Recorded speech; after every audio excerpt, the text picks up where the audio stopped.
আমরা শান্তি মন্ত্র পাঠ শুরু করছি।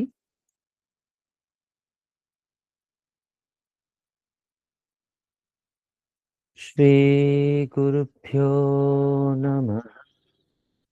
হরিঃ ওম। সহনাভবতু সহনৌ ভুনক্তু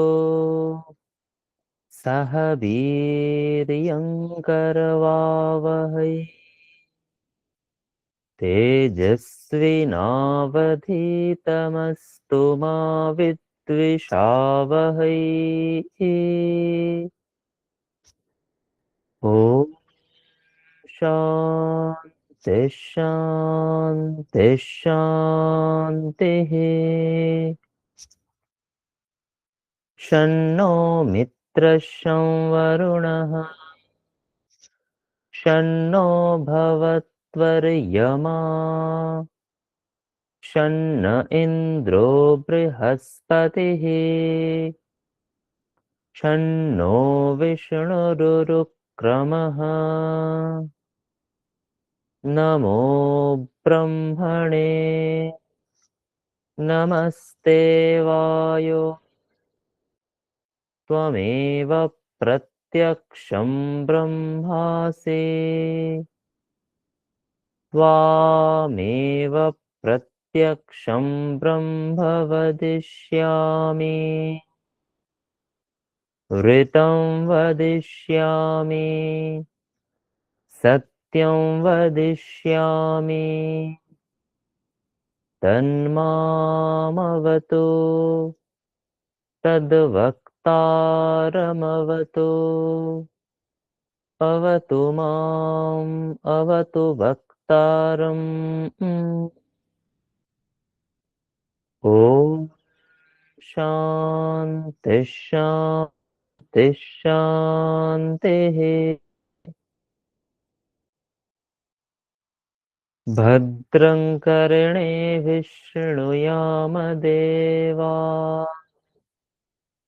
भद्रं पश्येमाक्षभिर्यजत्राः स्थिरैरङ्गैस्तुष्टुवागुंशस्तनूभिः व्यशेम देवहितं यदायुः। स्वस्ति न इन्द्रो वृद्धश्रवाः स्वस्ति नः पूषा विश्ववेदाः स्वस्ति नस्तार्क्ष्यो अरिष्टनेमिः स्वस्ति नो बृहस्पतिर्दधातु। ॐ शान्ति शान्ति शान्तिः। नमो ब्रह्मणे नमो अस्त्वग्नये नमः पृथिव्यै नम ओषधीभ्यः नमो वाचे नमो वाचस्पतये नमो विष्णवे बृहते करोमि। ॐ शान्ति शान्ति शान्तिः। यश्छन्दसां वृषभो विश्वरूपः छन्दोऽभ्योऽध्यमृतात् बभूव समेन्द्रो मेधया आस्पृणोतु अमृतस्य देवधारणो भूयासम् क्षीरं मे विचर्षणम् जिह्वा मे मधुमत्तमा कर्णाभ्यां भूरिविश्रुवम् ब्रह्मणः कोशोऽसि मेधया पिहितः श्रुतं मे गोपाय। ॐ शान्तिः तत्संयोरावृणीमहे गातुं यज्ञाय गातुं यज्ञपतये दैवी स्वस्तिरस्तु नः स्वस्तिर्मानुषेभ्यः ऊर्ध्वं गातु भेजम् शन्नो अस्तु द्विपदे शञ्चतुष्पदे ॐ शान्ति शान्ति शान्तिः मधुवातार्तायते मधुक्षरन्ति सिन्धवः माध्वीर्नः सन्त्वोषधीः मधुनक्तमुतोषसि मधुमत्पार्थिवगुं रजः मधुद्योरस्तु नः पिता मधुमान्नो वनस्पतिर्मधुमागुम् अस्तु सूर्यः माध्वीर्गावो भवन्तु नः ॐ शान्ति शान्ति शान्तिः वाङ्मे मनसि प्रतिष्ठिता मनो मनो मे वाचि प्रतिष्ठितमाविराविर्म एधि वेदस्य स्तः श्रुतं मे मा प्रहासि रनेनाधीतेनाहोरात्रान् सन्दधामि ऋतं वदिष्यामि सत्यं वदिष्यामि तन्मामवतु तद्वक्तारमवतु अवतु मामवतु वक्तारमवतु वक्तारम् ॐ शान्ति शान्ति शान्तिः पूर्णमदः पूर्णमिदं पूर्णात् पूर्णमुदच्यते पूर्णस्य पूर्णमादाय पूर्णमेवावशिष्यते ॐ शान्ति शान्ति शान्तिः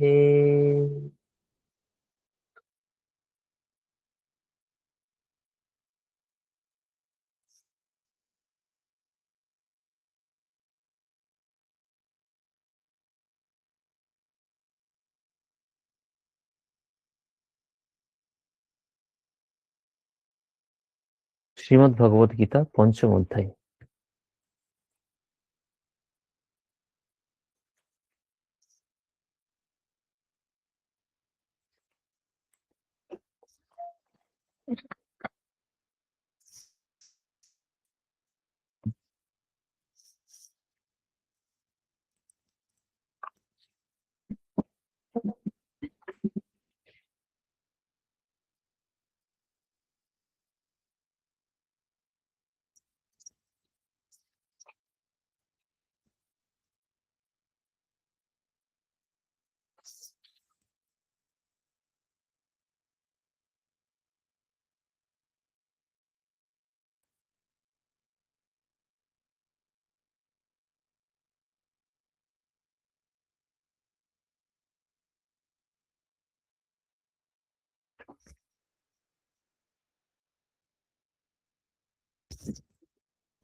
वसुदेवसुतं देवं कंसचाणूरमर्दनम् देवकी परमानन्दम् कृष्णं वन्दे जगद्गुरुम् अथ पञ्चमोऽध्यायः अर्जुन उवाच सन्न्यासं कर्मणां कृष्ण पुनर्योगं च संशसि यच्छ्रेय एतयोरेकम् तन्मे ब्रूहि सुनिश्चितम् श्रीभगवानुवाच सन्न्यासः कर्मयोगश्च निःश्रेयसकरावुभौ तयोस्तु कर्मसन्न्यासात् कर्मयोगो विशिष्यते ज्ञेयः स नित्यसन्न्यासी यो न द्वेष्टि न काङ्क्षति निर्द्वन्द्वो हि महाबाहो सुखं बन्धात् प्रमुच्यते साङ्ख्ययोगो पृथक् बालाः प्रवदन्ति न पण्डिताः एकमप्यास्थितः सम्यक् उभयोर्विन्दते फलम् यत्साङ्ख्यैः प्राप्यते स्थानं तद्योगैरपि गम्यते एकं साङ्ख्यं च योगं च यः पश्यति स पश्यति सन्न्यासस्तु महाबाहो दुःखमाप्तुमयो गतः योगयुक्तो मुनिर्ब्रह्मा न चिरेणाधिगच्छति योगयुक्तो विशुद्धात्मा विजितात्मा जितेन्द्रियः सर्वभूतात्मभूतात्मा कुर्वन्नपि न लिप्यते नैव किञ्चित् करोमीति युक्तो मन्येत तत्त्ववेत् पश्यन् शृण्वन् स्पृशन् जिघ्रन् अश्नन् गच्छन् स्वपन् श्वसन् प्रलपन् विसृजन् गृह्णन् उच्चन्निमिषन्नपि इन्द्रियाणीन्द्रियार्थेषु वर्तन्त इति धारयन् ब्रह्मण्याधाय कर्माणि सङ्गं त्यक् करोति यः लिप्यते न स पापेन पद्मपत्रमिवाम्भसा कायेन मनसा बुद्ध्या केवलैरिन्द्रियैरपि योगिनः कर्म कुर्वन्ति सङ्गं त्यक्त्वात्मशुद्धये युक्तः कर्मफलं त्यक्त्वा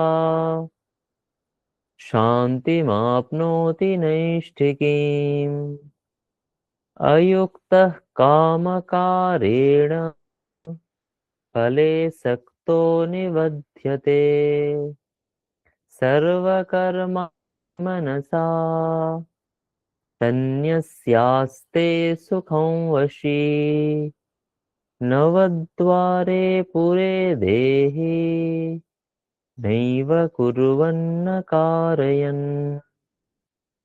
न कर्तृत्वन्न कर्माणि लोकस्य सृजति प्रभुः न कर्मणि योगम् स्वभावस्तु प्रवर्तते नादत्ते कृते कस्यचित् पापम् न चैव सुकृतं विभुः अज्ञानेनावृतं ज्ञानम् तेन मुह्यन्तवः।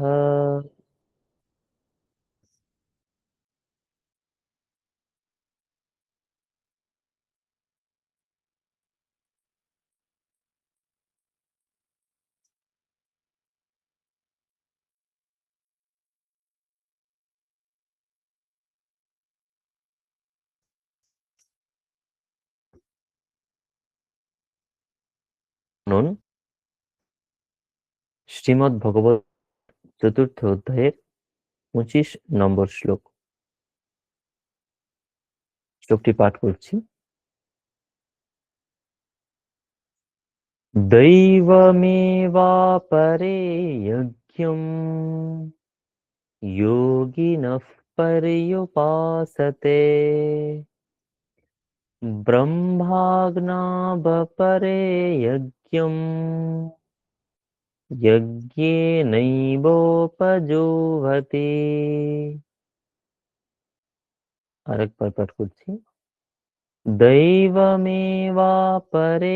यज्ञम् योगिनः पर्युपासते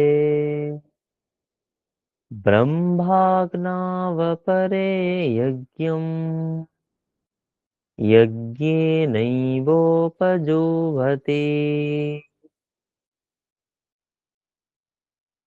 এর সাধারণ অর্থ, অন্যান্য যোগীগণ দেব পূজারূপ যজ্ঞের যথাযথ অনুষ্ঠান করেন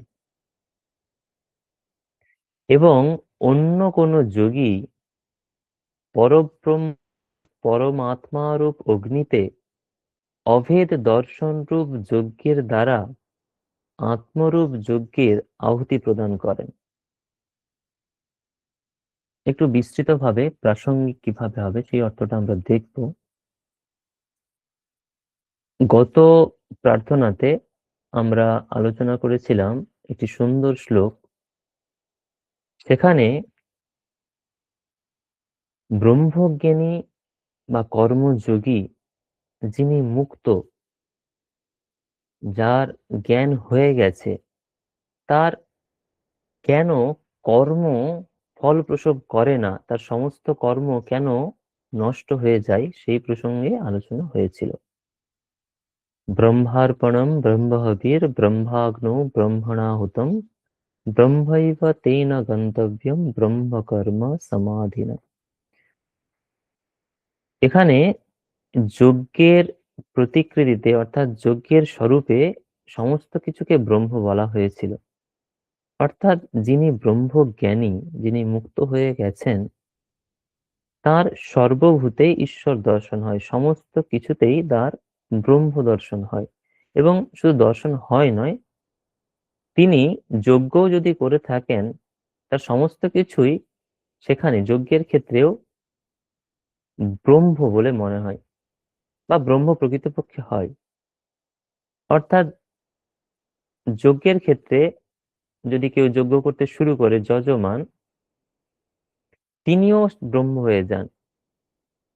যাকে আহুতি দিচ্ছেন, অগ্নি, অগ্নিতে আহুতি দিচ্ছেন, অগ্নিও ব্রহ্ম। যেটা আহুতি দিচ্ছেন সেই হবি, তিনিও ব্রহ্ম।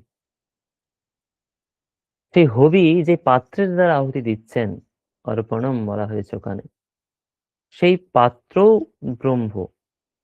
এবং সেই ব্রহ্মরূপ যে অর্পণ, ব্রহ্মরূপ অগ্নি হতে যেখানে যাবে, যে দেবতার উদ্দেশ্যে যাবে, তিনিও ব্রহ্ম। এবং তাদের ফল যে লাভ হবে, তিনিও ব্রহ্ম। অর্থাৎ সমস্ত কিছুর মধ্যে একটা যজ্ঞের স্বরূপে, যজ্ঞের মতো করে একটি বলা হচ্ছে যে সমস্ত কিছুই যজ্ঞে ব্রহ্ম। এবং এই ব্রহ্মজ্ঞান হলে, সমস্ত কিছু ব্রহ্ম যখন হয়ে যায়, যার জ্ঞান হয়, তিনি কর্ম করলেও তার আর কর্ম ফল প্রসব করে না, কর্ম সমস্ত নষ্ট হয়ে যায়।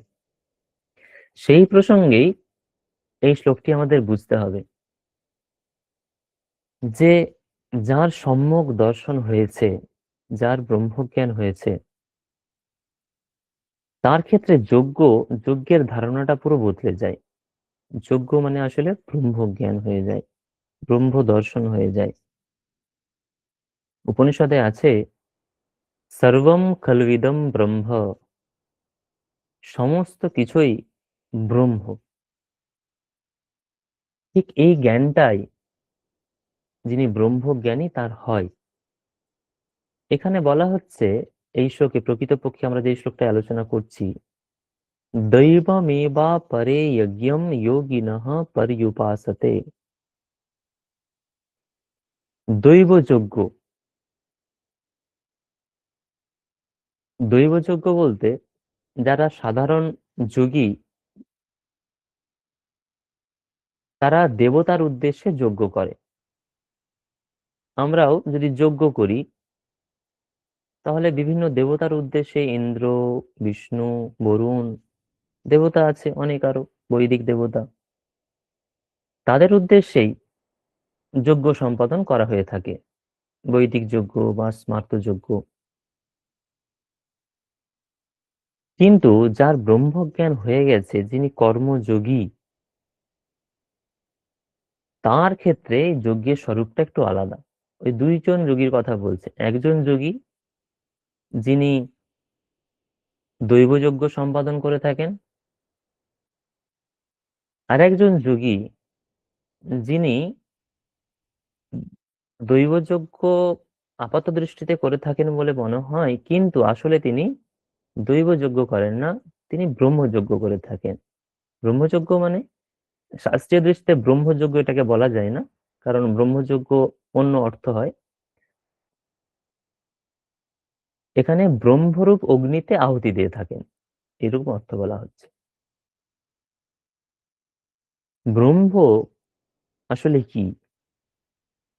শাস্ত্রে বলা হয়েছে ব্রহ্ম, তৈত্তির উপনিষদে আছে, সত্যম জ্ঞানম অনন্তম ব্রহ্ম। ব্রহ্ম হলো সত্য, ব্রহ্ম হলো জ্ঞান, এবং ব্রহ্ম অনন্ত, ব্রহ্ম আনন্দ, এটাও শাস্ত্রে বলা হয়েছে। এবং সেই ব্রহ্মকে ইতি ইতি উপায়ে জানা যায় না, অর্থাৎ এটা এটা এটা এইভাবে জানা যায় না। ব্রহ্মকে, তার একটা সাধন পথ হচ্ছে নেতি নেতি উপায়ে জানতে হয়, এটা নয় এটা নয় এটা নয়। কারণ ব্রহ্মের সঙ্গে কারো সাদৃশ্য নেই। সাদৃশ্য থাকলে তবে এটা এটা এর মতো বলা যায়। ব্রহ্ম, আমরা আমাদের যে বিষয় আমাদের জ্ঞান হয়, এই পঞ্চ ইন্দ্রিয় দিয়ে, মন দিয়ে আমাদের যা কিছু জ্ঞান হয়, ব্রহ্ম সেটা নয়, তার বাইরে।